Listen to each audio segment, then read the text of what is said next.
Olá pessoal, sejam bem-vindos ao nosso curso de Direito Romano aqui no Trilhante. Essa é a nossa terceira aula em que a gente vai falar sobre sujeitos de direito e capacidade jurídica. Sujeitos de direito, eu pus aqui uma definição do Thomas Mark para vocês e ele diz respeito justamente às pessoas que podem ser parte em relações jurídicas. Então a personalidade civil é justamente essa qualidade de sujeito de direito que alguém pode ter num ordenamento jurídico. E aí a gente pode falar tanto em pessoas físicas ou naturais e pessoas jurídicas. No direito romano, para ser pessoa física, considerado pessoa física, haviam alguns requisitos. O primeiro deles era o nascimento. E, com relação ao nascimento, a gente pode dizer que os romanos adotavam uma presunção absoluta, ou iuris et de iure, de que a gravidez durava, no mínimo, 180 dias e, no máximo, 300 dias. Entretanto, o nascituro já era protegido pelo direito desde a concepção. Isso era uma ficção jurídica, ou seja, um fato que a gente sabe ser inverídico, mas que, por necessidade do ordenamento jurídico, a gente tem como verdadeiro. Com relação ao segundo requisito, é a vida extrauterina, não basta nascer. Para ser considerado uma pessoa viva, uma pessoa que teve vida extrauterina, os romanos se dividiam em duas escolas. A escola dos sabinianos, dos juristas sabinianos, dizia que qualquer sinal de vida poderia ser considerado como vida do bebê que nasceu. Ao passo que a escola dos juristas proculianos diziam ser necessário o chamado vagido, ou seja, o choro.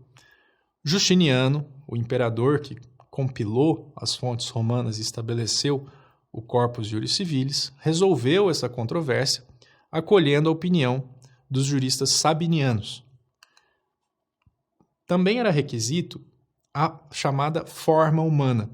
E aqui a gente tem que considerar que os romanos eram uma sociedade bastante primitiva e que, no seu imaginário coletivo, certas vicissitudes que hoje a gente encara como sendo absurdas, poderiam existir.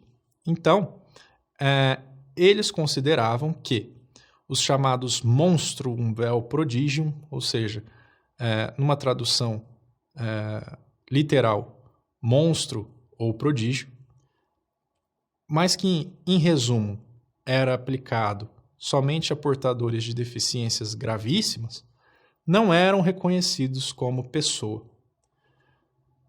Nesse ponto, é bom a gente falar também da morte, né? A morte extingue a personalidade civil e no direito romano, diferente do nosso direito, não havia nenhuma formalidade e a morte não podia ser presumida. Isso trazia o inconveniente de uma pessoa que tenha desaparecido, por exemplo, ter que ter a sua morte provada por quem quer que tenha esse interesse. Com relação à morte, é interessante a gente também sublinhar o aspecto da comoriência. O que é comoriência? Quando duas pessoas, unidas por uma relação de parentesco, morrem ao mesmo tempo.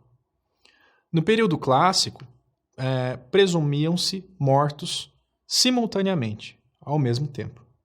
Já Justiniano estabelece uma disciplina diferente, e ele diz que, se forem pai e filho impúbere, ou seja, um filho que ainda não alcançou a puberdade, presume-se que o filho morre antes. Se fosse pai e filho púbere, presume-se que o pai morreu antes. Essa é uma presunção relativa, ou seja, ela admite prova em contrário. E por que estabelecer essa distinção? Porque um filho púbere poderia ter a chance de já ter tido filhos ele próprio. Portanto, ele seria capaz de transmitir a herança para esse filho. Agora, se ele morre ao mesmo tempo em que o pai, ninguém herda de ninguém. E, além de ser pessoa, nós temos também a capacidade de direito. O que é a capacidade de direito? Também chamada capacidade jurídica de gozo. É justamente essa habilidade, essa aptidão de toda pessoa a ser sujeito de direitos e obrigações. Os requisitos no direito romano eram basicamente 3: a liberdade, a cidadania e a independência do pátrio poder. A liberdade, ou status libertatis, era basicamente o estado daquele que não era escravo. Um escravo no direito romano, ele detém uma personalidade humana, mas ele tem um tratamento jurídico semelhante ao de coisa. E, para que se fosse escravo lá no direito romano, teriam algumas possibilidades. A primeira era captura em guerra. A segunda era ser nascido de escravos. E aí teve uma diferença entre o direito clássico e a disciplina de Justiniano. No direito clássico, todo filho de mãe escrava se tornava escravo. No direito justiniano, ele estabelece um princípio chamado favor libertatis, pelo qual, se a mãe foi livre em algum momento durante a gestação, o filho nascia livre. Se não, ele nascia escravo da mesma forma. E também o ius civile, aquele direito dos cidadãos romanos que a gente viu na última aula, também estabelecia uma série de causas específicas capazes de reduzir uma pessoa à escravidão. Por exemplo, deserção do exército. No direito arcaico, era possível escravidão por dívida e várias outras hipóteses que variaram ao longo do direito romano. Nós temos também, no tocante a a escravidão, a sua extinção. Como que alguém deixava de ser escravo?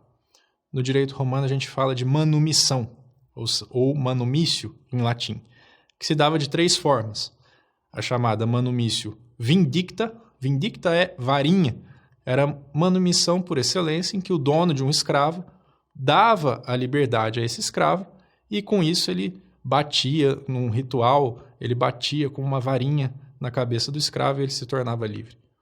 A manumício censo, que era inscrever o escravo como livre nos censos romanos, e a manumício testamente, bastante comum também, era que no testamento o decujus libertava o seu escravo. Uma pessoa que foi libertada da escravidão é um liberto. E todo liberto, no direito romano, adquire automaticamente a cidadania plena e passa a vigir sobre ele o sistema da clientela e do patronato. Ele se tornava cliente do seu antigo mestre. Todos aqueles que nascem livres, ou seja, que nunca foram escravos, eram chamados de ingênuos. E, por fim, todo cidadão romano que fosse capturado e feito escravo por povos inimigos, quando retornasse a Roma, se conseguisse fugir, por exemplo, tinha o chamado direito de pós-limínio, ou seja, ele recuperava a liberdade e todos os direitos que ele gozava anteriormente à sua captura. O segundo requisito é o chamado status civitatis, ou seja, a cidadania. Os cidadãos possuem a plena capacidade de direito e, para ser cidadão, era necessário nascer de justas núpcias entre ao menos uma mãe cidadã e também, como a gente viu agora, a manumissão. Uma segunda categoria de cidadãos eram chamados latinos, que eram os naturais das cidades latinas vizinhas de Roma e das suas colônias. Eles eram estrangeiros com certos privilégios análogos ao da cidadania romana. E os estrangeiros, ou peregrinos, que não detinham capacidade jurídica nenhuma. Essa classificação pode soar estranha para a gente, mas, curiosamente, nós temos meio que uma equivalência no Brasil hoje. Nós temos a cidadania brasileira plena, a cidadania dos portugueses e descendentes de portugueses, que têm certas prerrogativas, e os estrangeiros, que têm menos prerrogativas do que essas. Vale salientar aqui, 212, o imperador Caracalla estendeu a cidadania a todos os habitantes livres do império. Por fim, nós temos o chamado status familiae, ou seja, a independência do pátrio poder.